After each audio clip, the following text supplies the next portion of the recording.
Para conquistar o mundo, primeiro você deve conquistar a si mesmo, a guerra invisível. O sábio dizia: a maior guerra que você enfrentará não será contra o mundo, mas dentro de si mesmo.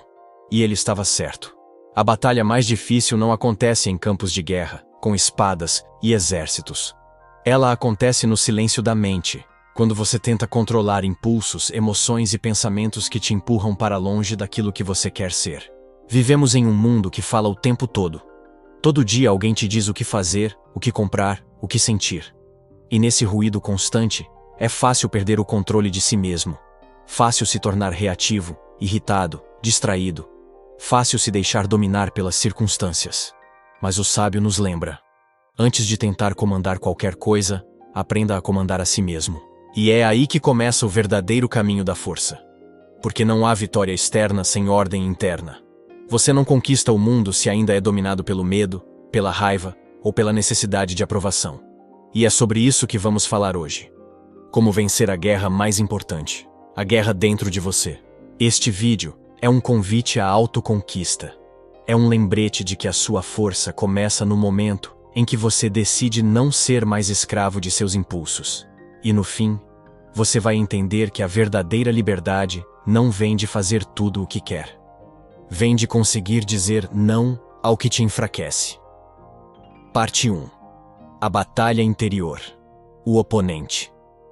Dentro de você, o sábio dizia que o primeiro passo para conquistar o mundo é identificar o oponente que vive dentro de você. Não é o colega que te provoca, o grupo que te exclui, nem o mundo que parece injusto. O verdadeiro oponente é a sua própria mente indisciplinada. É ela que sussurra, deixa pra depois. É ela que se irrita quando é contrariada. É ela que cria desculpas para não mudar. E se você não aprender a vencê-la, passará a vida inteira lutando contra tudo e todos, e perdendo para si mesmo. O sábio ensinava que a autoconquista começa na observação. Antes de reagir, observe.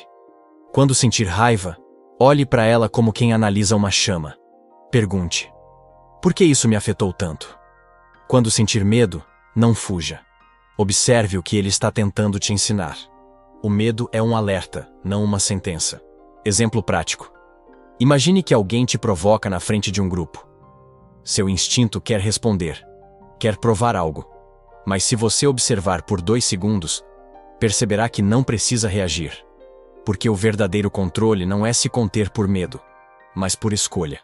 É saber que você poderia reagir, mas escolhe não dar seu tempo a algo pequeno. Repita para si mesmo: meu oponente não está lá fora, está aqui dentro. Você não precisa vencê-lo em um dia. Precisa apenas enfrentá-lo todos os dias, com paciência e firmeza. Porque quem vence a si mesmo uma vez, vence apenas o momento. Mas quem se vence todos os dias, constrói um império de calma. Parte 2. O domínio das emoções. A arte de comandar a si mesmo. O sábio dizia que emoções são mensageiras, não mestres. E esse é o segredo que a maioria das pessoas nunca aprende.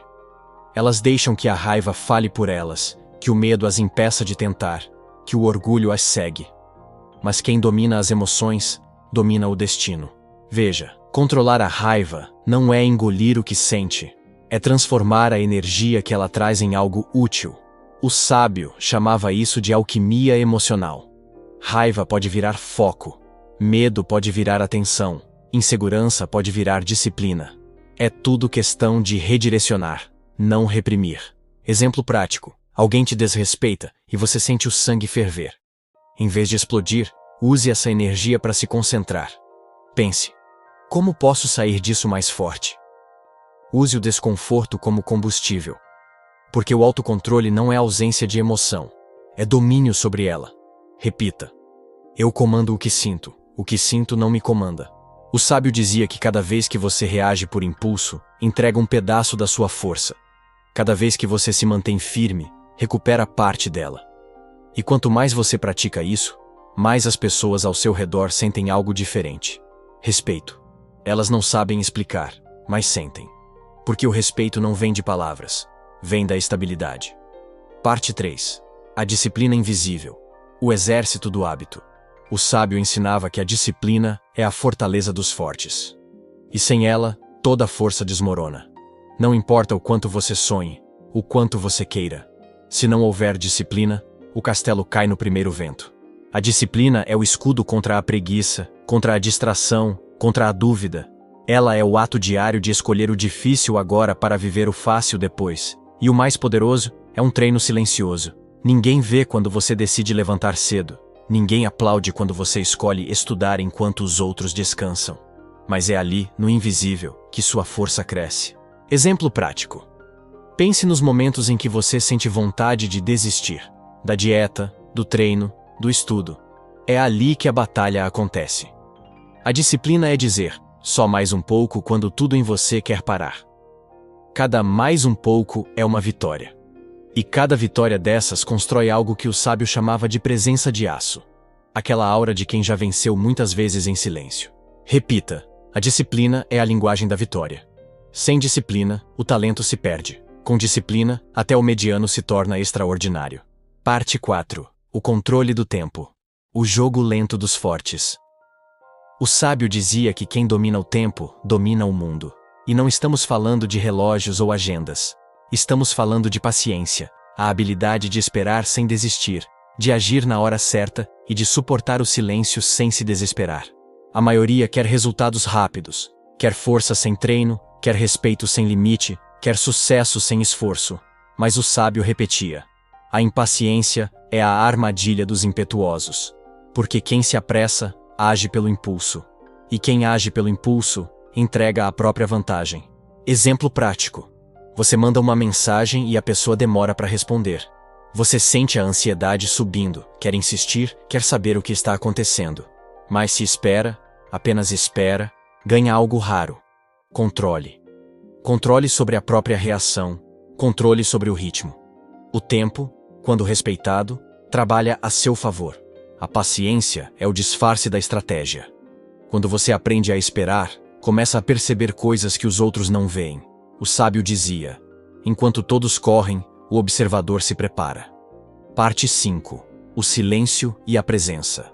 A força que se impõe sem gritar. Vivemos em um mundo que idolatra o barulho. Todos querem ser ouvidos, vistos, reconhecidos.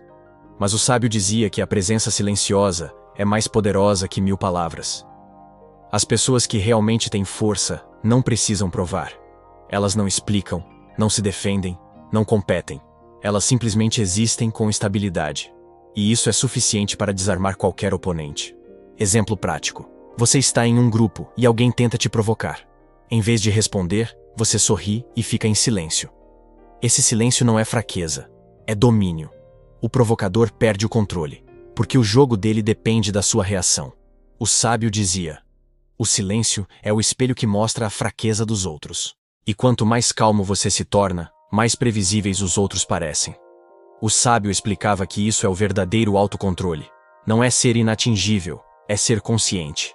Você sente, mas escolhe o que merece sua resposta. Repita: eu não reajo, eu decido. Essa é a essência da força.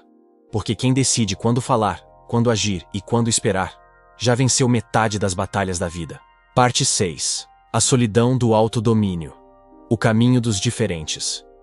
O sábio dizia que quem conquista a si mesmo inevitavelmente se distancia de quem ainda é escravo dos próprios impulsos.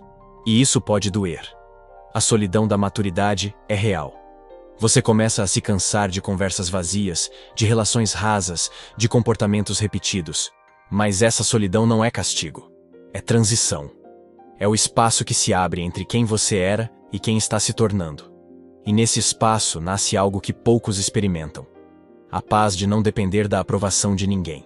Exemplo prático. Quando você começa a mudar, a falar menos, a reagir menos, a se afastar do que te faz mal, alguns vão dizer que você mudou, que ficou frio, arrogante.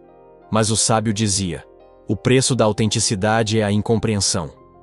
Você não deve se explicar. Apenas siga. Porque quem vive tentando ser entendido nunca será livre. Repita: prefiro ser mal interpretado por me manter firme do que amado por me trair. Essa é a verdade que separa os comuns dos sábios. Quem entende isso começa a caminhar diferente. Não mais correndo atrás, mas guiando pelo exemplo. Conclusão. O reino interior.